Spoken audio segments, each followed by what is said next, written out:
Hi, y'all. I'm Sarah. You won't believe what went down on the May 25th Sister Wives one-on-one special. Cody Brown, patriarch of the Brown clan, confessed that he never really loved before he married his fourth wife, Robyn Brown. He explained to host Sukanya Krishnan that he had wished to get to the same emotional level with each of his wives and experience the same thing with them.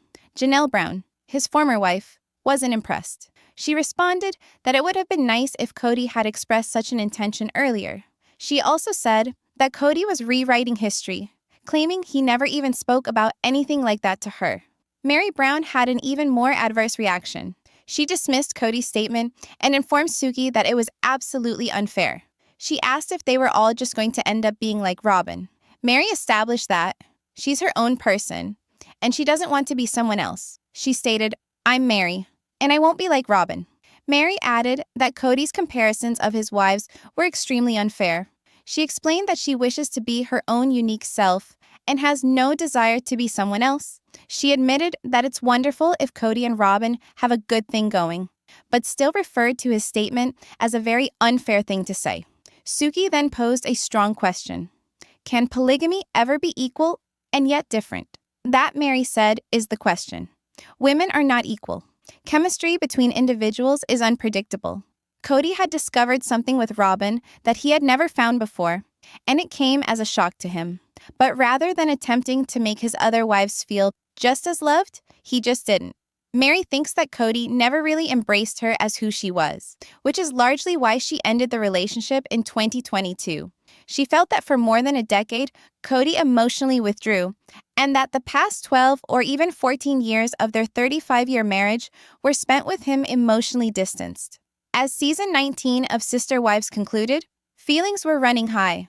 The last episodes, which grappled with the tragic loss of Garrison Brown, had many viewers crying.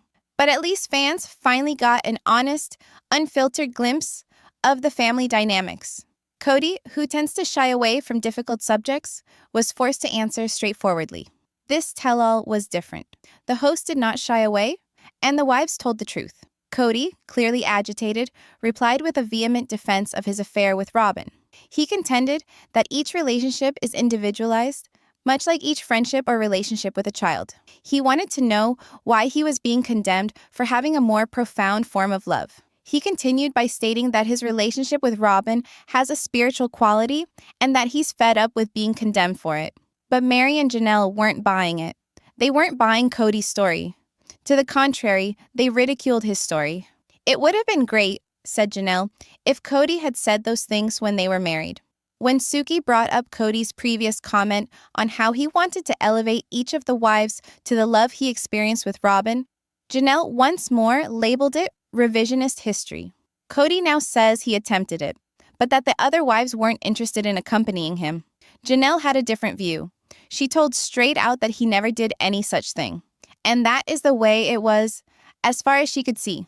The recent tell-all special of Sister Wives was explosive, to say the least. Cody Brown was back in the news again after announcing that he never really knew love until he married his fourth wife, Robyn. His statement shook the room and the audience at home.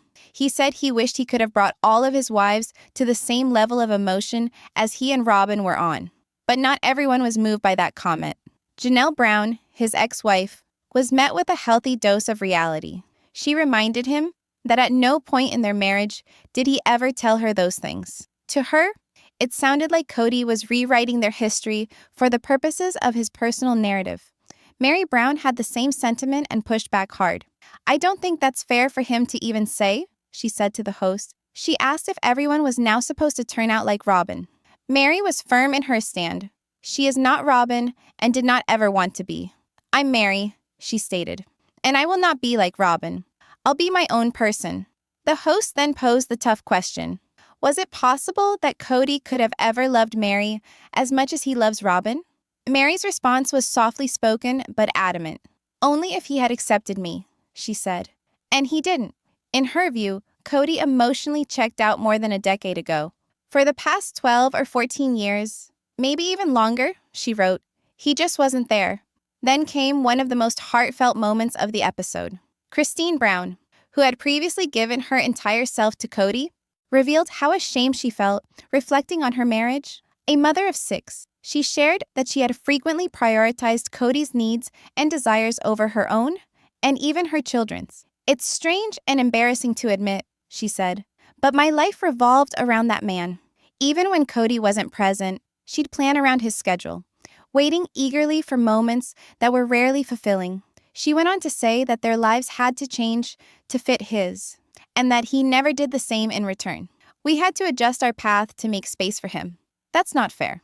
Christine had found the polygamous lifestyle emotionally exhausting, particularly after Cody introduced Robyn as the newest member of the family. Everything changed. His attitude changed, his eyes stayed on her longer, and his attention no longer went around evenly. It was as if Robyn was now at the center of a brand new universe. Even though Cody had been married previously, this time was different to all onlookers. He played it like he had at last found a true soulmate, something he had always said didn't exist for him before. And that adjustment was not only apparent, it hurt those who had waited by his side all those years. One of his first wives, who had ever shared her childhood aspirations, her religion, and her most intimate desires with him, suddenly found herself relegated to the shadows. She couldn't reinvent herself to live up to someone else's ideal. And yet, in Cody's view, she was supposed to. A man who had once promised balance now appeared to be demanding conformity. In the spotlight, on an evening of unpleasant truths, Cody confessed that loving Robyn had altered him. He said he wanted to give the same love to each of his wives, but he never made them feel it. The words weren't warm or therapeutic. One woman, once co-raised children with him in one house and carried years of unseen emotional work, issued a low laugh. It wasn't laughter, it was shock. "He never said that to me at the time," she breathed. It's easy for him to say now. To her, it seemed like he was redefining their history, through pretty words erasing decades of emotional absence. Then another voice came in, soothing but firm. This woman, after years of silence and longing for reconciliation, had at last redefined her own limits. She leaned forward and explained, quite clearly and firmly, that Cody's words were not merely careless, they were cruel. "What are we supposed to be?" she asked. Different versions of Robyn? She reminded everyone that she was her own individual. Uniquely named, uniquely narrated, uniquely spirited. Mimicking another woman was never on her agenda. "If that is who you love," she said tactfully, "then that is wonderful. But do not feign that you desired that for the rest of us, because you did not." The room remained silent as the host asked a pointed question. Can love in a relationship such as this ever be equal? Just different? That one question cracked the surface, and through the cracks, a deeper truth leaked out. These women, one by one over time, had learned something heartbreaking. Love doesn't just disappear, it warps when it's not offered on purpose. You can't pass along chemistry like a present. You can't manufacture compatibility. And no one's path should be compared to another's. Yet one man had done just that. He hadn't merely been caught up by the bond he discovered with Robyn, he applied that to his measurement. Instead of valuing it quietly, he used it as a standard. The other wives, who had endured storms, raised kids, and shelved dreams, were now required to live up to something they never consented to, something they could never do. They crept into the background of comparison, while he soaked up the glow of new love. One woman, who had taken years trying to persuade herself that silence equaled loyalty, at long last discovered her voice. Decades of being invisible, she confronted. "You never really saw me," she told him simply, gaze focused on the man she had long trusted. "Not for who I truly am." Her words held the pain of a woman who had attempted to prove herself worthy of love that would have always otherwise been freely given. The weeks and days following the special were resonant ones. The audience could see themselves in her heartache, not because it made them gasp, but because it hurt so familiarly. How many had attempted to redefine themselves in an effort to reclaim someone who had left them already? How many had loved someone who desired only pieces of them? But this story wasn't just about heartbreak. It wasn't about jealousy or betrayal. It was about awakening. It was the story of a woman, and many like her, who realized that sometimes the greatest act of love is letting go. Not to punish, not in anger, but to reclaim one's peace. She didn't walk away bitter. She walked away whole, because she had been so well and truly convinced that she didn't have to change in order to be worthy. She didn't have to fight for attention that should have come naturally. She didn't have to quiet her own truth in order to make space for somebody else's. "I am not her," she declared with no hint of shame in her voice, alone yet unshaken. "And I never will be. That's my strength." As the season's emotional horizon dipped below the sunset, Sister Wives' fans were left with more than unanswered questions. They were left with whispers of truth, unadulterated and provoking. What was to be a reunion to provide closure turned into a reckoning. The difficult goodbye to a cherished son became the setting for the destruction of links that seemed invincible. The last minutes weren't so much about what was said, about what was happening inside. Confession, confrontation, and the wordless acknowledgement of what had been. That old foundation that had finally collapsed. And at the center of it all stood the patriarch, flustered, defensive, and racing to rewrite a story that no longer worked for him. Famous for his loquacious speeches and tearful outbursts, he arrived at the reunion ready to tell all. But this time, the calm and wise host was permitted to probe deeper. Underneath the honed surface answers, something had changed. The man who had once enjoyed the unshakable emotional allegiance of 4 women now confronted something much tougher than explanation. Accountability. What could have been an opportunity to make amends proved to be an ordeal by fire. When challenged concerning the evident disproportion in his love, he lashed out. He bristled at the suggestion of favoritism, arguing that romantic love couldn't be measured evenly. Just like friendships or parental bonds vary, he framed his devotion to one woman as a divine connection, a bond ordained and peaceful. But the conviction in his voice couldn't hide the cracks. His words rang out in sharp defiance. "I'm tired of being judged," he insisted, "for loving someone who brings me calm." But it wasn't his words that made a lasting impression. It was the faces of the women who had been at his side for years. Women who had loved, given up, and created a life based on a common conviction.